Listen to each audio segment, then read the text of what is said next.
Hello, everybody, and welcome to this episode of This Week in the Metaverse. Today's podcast is going to be the first in a series looking at the concept of cryptocurrency as we lead up to our own token sale for our utility token called Expedition, the sale of which starts on Monday, the 11th of November. Details by scanning the QR code and joining our Telegram community. As we're leading up to this, of course, we want to delve in. For those of you that are not familiar with cryptocurrency, we want to give you the opportunity to learn over a series of podcasts what it is, how it works, why we have it, and what opportunities it brings, and how to make the most of it. And today's episode is a very quick and very much 30,000 feet look at the history that brought us to having cryptocurrency in the first place. So, without further ado, let's jump in. So, the story of cryptocurrency actually begins a lot earlier than you would imagine it would, and it starts around about 1873. My grandparents weren't even born in 1873, so this is a long time ago and will perhaps be a surprise. But there was something that happened in 1873 that's really important in the story of money, and that is that the gold standard was implemented.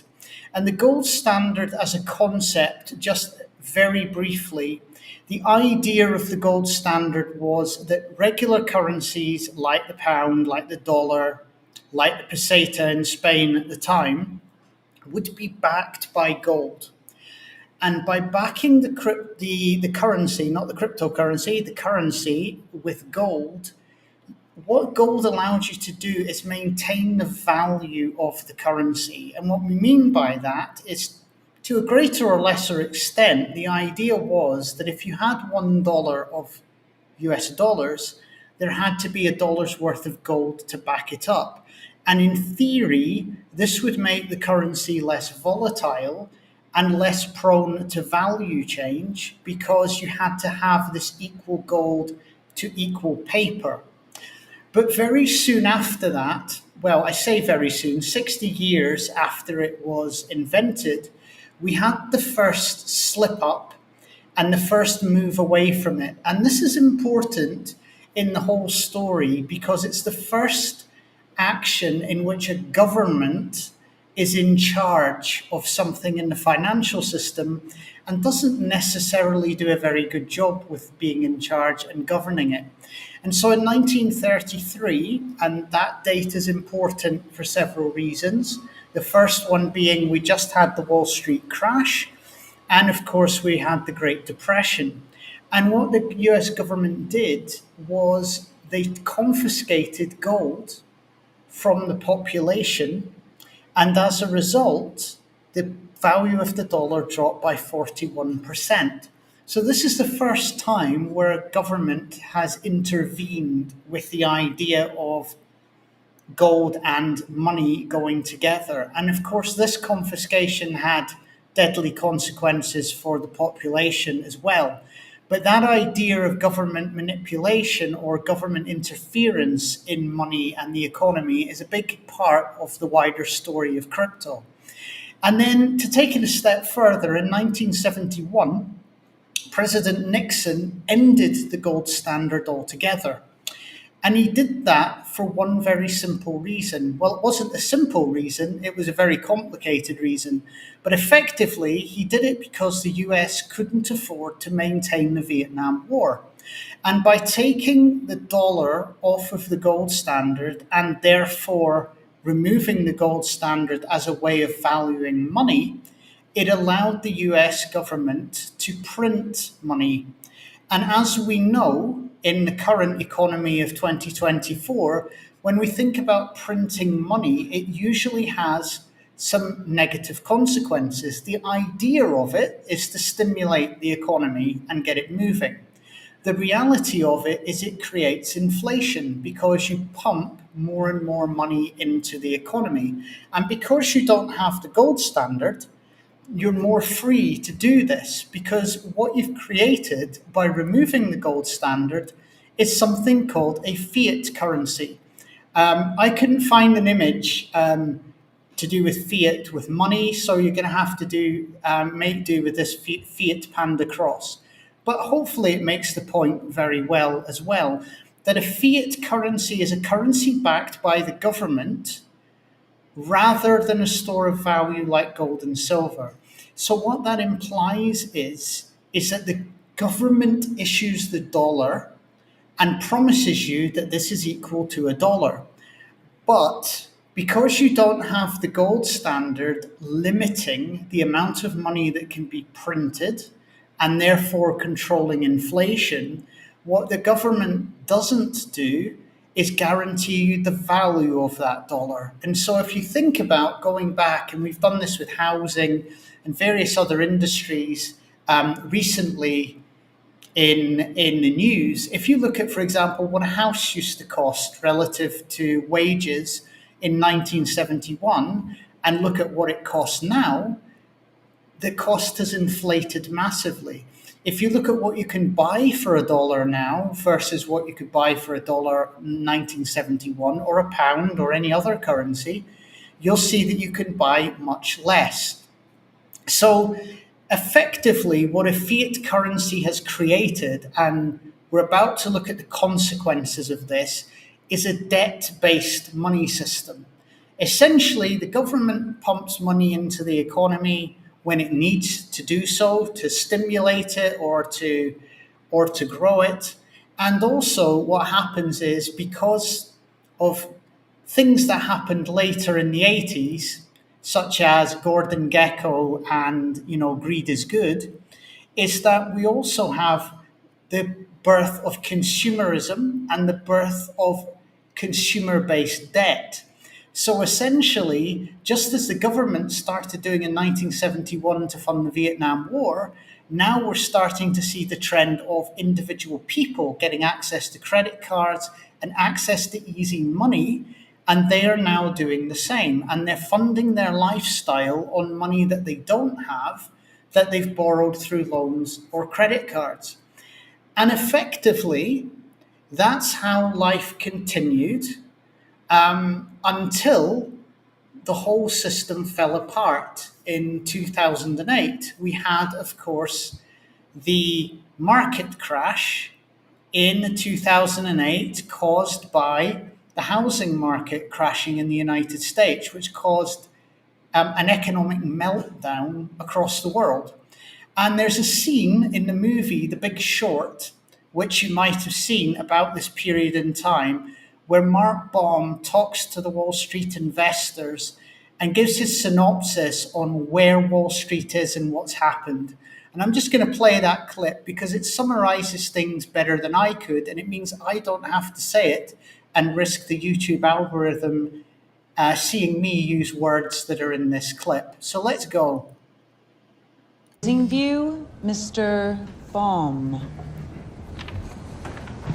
I gotta stand for this. Okay, hi. My firm's thesis is pretty simple. Wall Street took a good idea, Louis Ranieri's mortgage bond, and turned it into an atomic bomb of fraud and stupidity that's on its way to decimating the world economy. How do you really feel? I'm glad you still have a sense of humor. I wouldn't if I were you. Now, anyone who knows me knows that I have no problem telling someone they're wrong. It's just It's my passion. But for the first time in my life, it's not so enjoyable. We live in an era of fraud in America, not just in banking, but in government.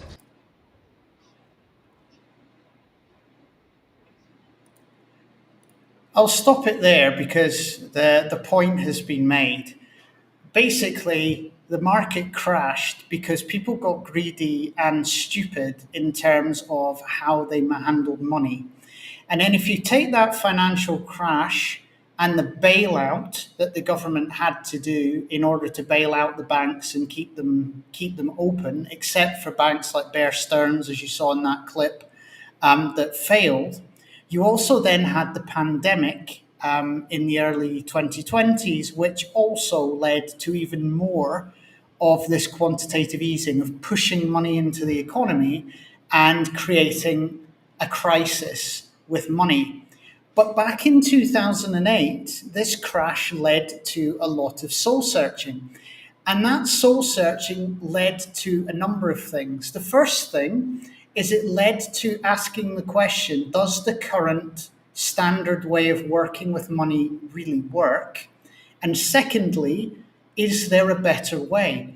And just around the exact same time as in the clip you've just seen, where we're talking about the market ending due to an atomic bomb of fraud and stupidity, somebody or a group or a pair of people or an institution, nobody really knows, and that's part of the mystery and intrigue that you get in crypto, called Satoshi Nakamoto, right at that time in 2008, wrote a white paper.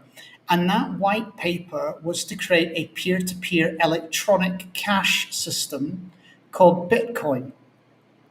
And to understand why somebody might propose an electronic peer-to-peer system that has now become known as cryptocurrency, it's important to go back to this description of how we've gone from having a very organized, very rational monetary system to one where everything is debt-based, money is being printed all the time, and the value of things keeps getting reduced because you can no longer get as much for money as you used to.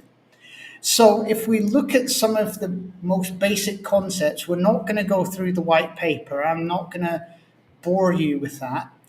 But the general concept of Bitcoin was this. Number one, Bitcoin would be a peer-to-peer money system. That means that I could send you directly, as long as I know who you are, your Bitcoin address, or a QR code that represents your address, I can send you money directly. And the reason this is important is because the traditional money system uses middlemen to transfer money. If I transfer money from my bank account to your bank account, that has got to go through intermediaries who deal with that transaction and send the money on, and that delays things quite considerably in some cases, especially if it's an international money transfer. But a peer-to-peer system is more or less instant. meaning that you can send those funds, those Bitcoin, much quicker than you can send traditional money from one person to the other. And instead of having these middlemen, these clearing houses that manage the sending and receiving of the money for your bank, instead, the blockchain network, the computer network, has nodes, machines on the network that see the transaction and confirm that it's taken place. So you've now got a peer-to-peer system. In principle, and this is certainly true over time within the crypto industry, you should be able to transfer money relatively quickly and relatively cheaply compared to conventional money. Now, that's not the case these days with Bitcoin, and we'll get into that later. But the important thing for now is you've got this peer-to-peer money system, and the network itself does the confirming that you sent money from point A to point B. The other thing that's really important about Bitcoin is it has a maximum supply. So if you remember, the problem after coming off the gold standard is governments can print money as they like, which causes inflation, which causes the value of $1 or $10 or $100 to come down over time. Bitcoin is deflationary because there will only ever be 21 million Bitcoin. That's what's programmed into the smart contract that manages the currency. And because of that, it has what's called scarcity. Now, some people that are a little bit skeptical of crypto will call that artificial scarcity. In other words, it's only scarce because someone's programmed it to be scarce, to have a maximum.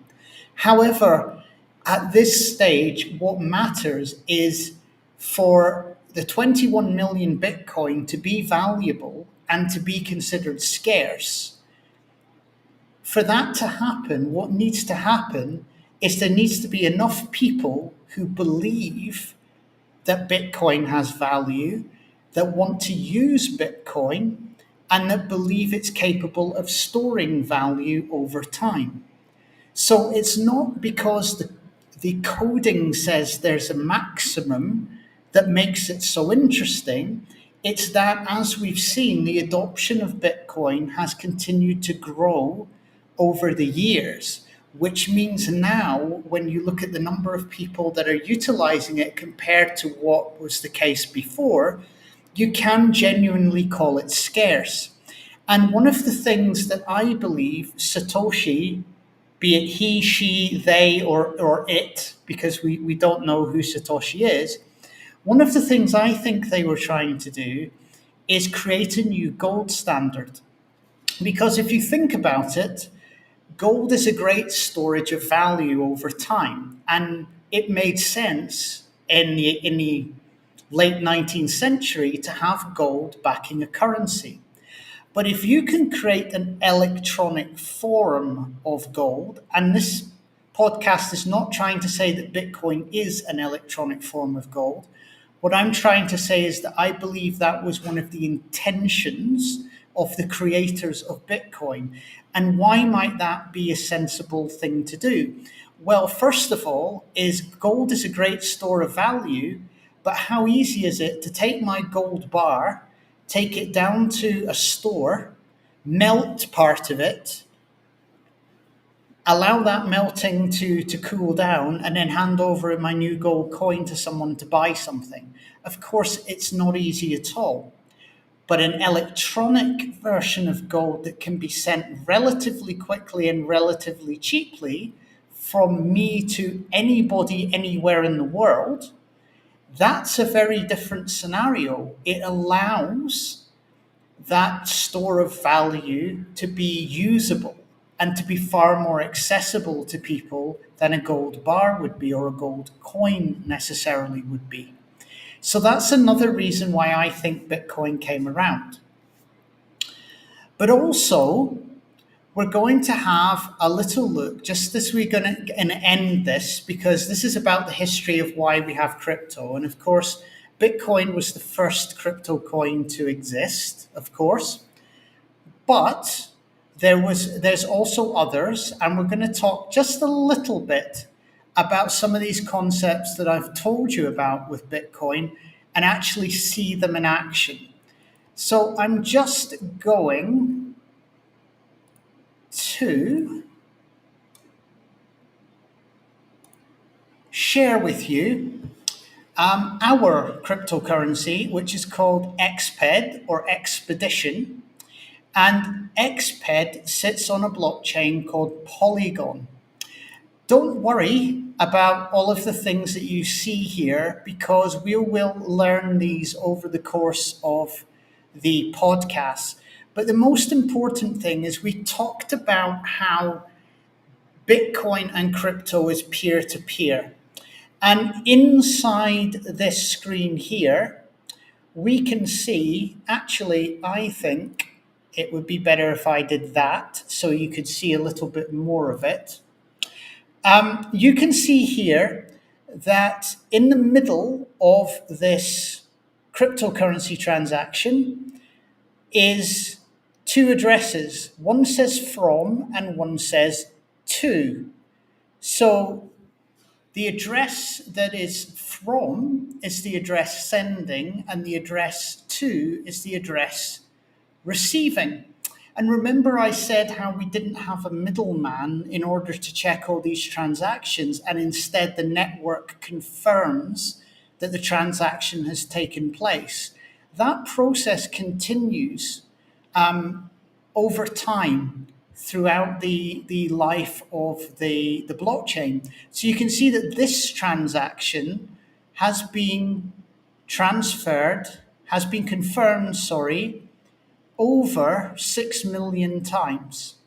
And the reason that you have multiple confirmations is some financial institutions or companies want to see a certain number of confirmations before they'll accept that the transfer has occurred.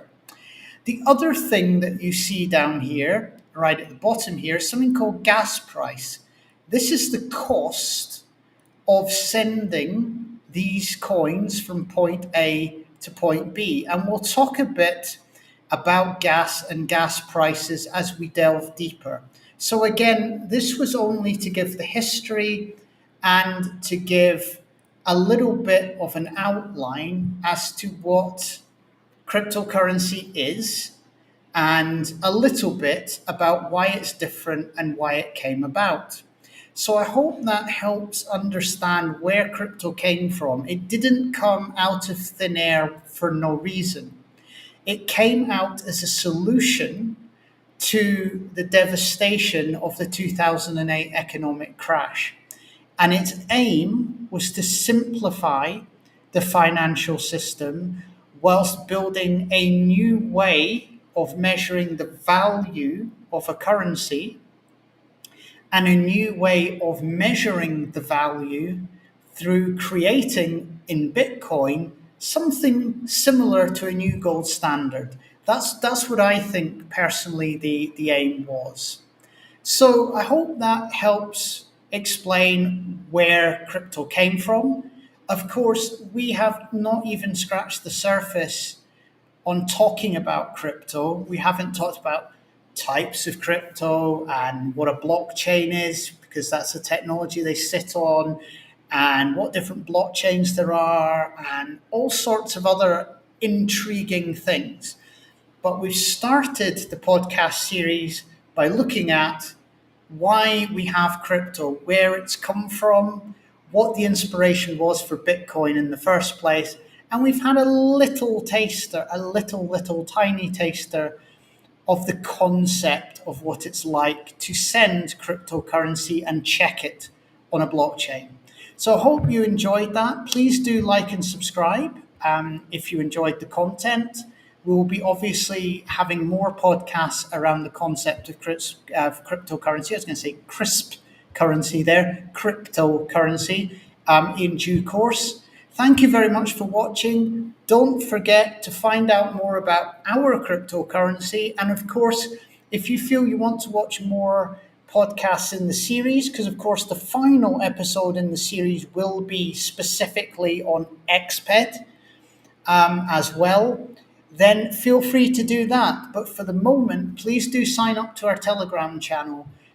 There's lots of interesting conversation on there, not just about the coin, about many other aspects of our project, and also themes in our project like AI and virtual reality. So, hope that's been helpful. Thank you very much for watching, and I'll see you again in the next episode. Bye.